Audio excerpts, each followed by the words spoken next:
Hey guys, and welcome back to part 3 of Walt Disney Facts.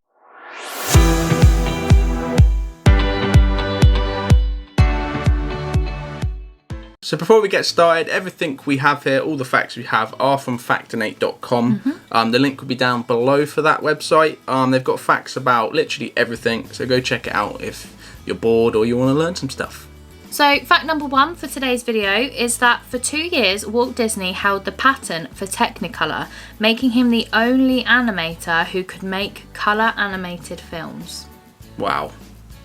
So for 2 years, he was the only person ever, anywhere, to make coloured films. That gives you a big head start. Yeah, like, that explains, I think that explains a lot about his successes.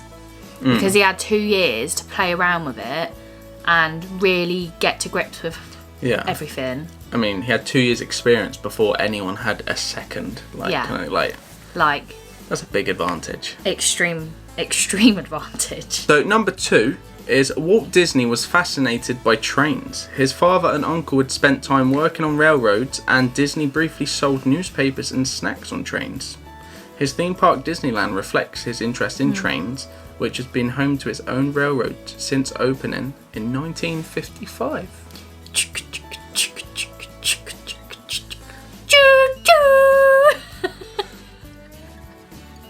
Alright, Thomas.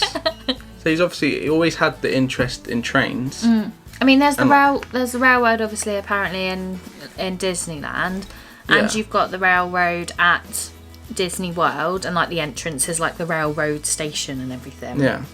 That's really cool, and it wasn't just him, it was like other family members, his uncle and father. Well, he was a big family man, wasn't he? Like, yeah, that's really cool. See, they need to make a train film. They've got planes, they've got cars, they need trains. Yeah. How would you make that exciting though? Because they're just on a track. They maybe like they're trackless trains. No, cars. They could have it so like the trains are forever like on the train track, like going round. Then they see the cars at the motorway at the side forever, and they're forever wanting to be off the tracks for freedom.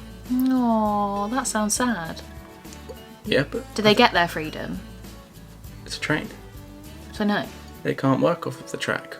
Or maybe. Well, that's a bit anticlimactic. Or maybe they do. Maybe this is where trackless trains come in.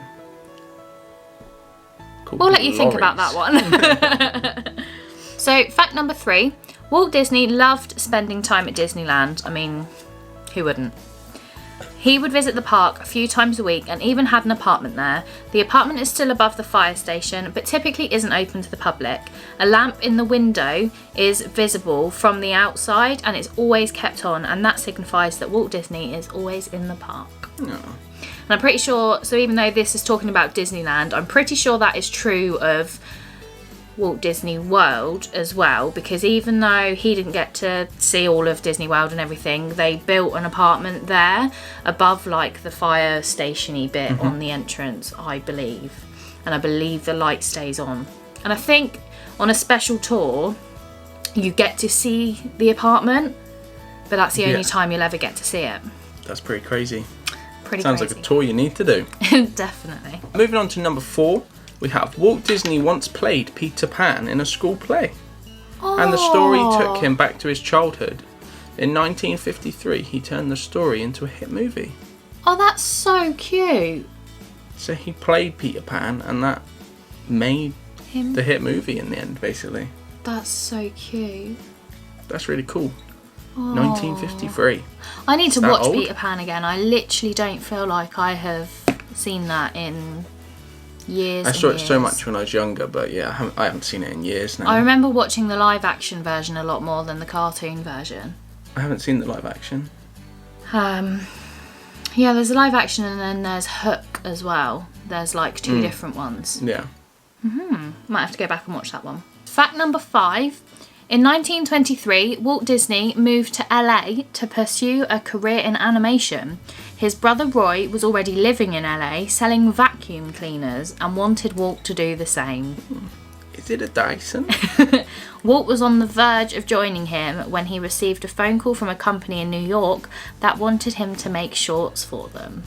Wow. So if he didn't receive that phone call, He could be working Currys, selling you like Hoovers. Yep, he could be working in the equivalent to Currys. Wow. And Disney World and Land and everything wouldn't be a thing. Hooverland. Hooverland. A Dyson factory. Dyson World. So moving on to number 6, Walt Disney sketched the design for Mickey Mouse, but he relied on Iwerks, I think that's how you say it, and other talented artists to design the final character. He never drew him for any of his films, and in reality, he likely only drew Mickey when requested for autographs. Oh, so Wow. basically, I think. Oh, there's a tiny little fly. Oh. Did you see that? Yeah, they like land right on your hooter.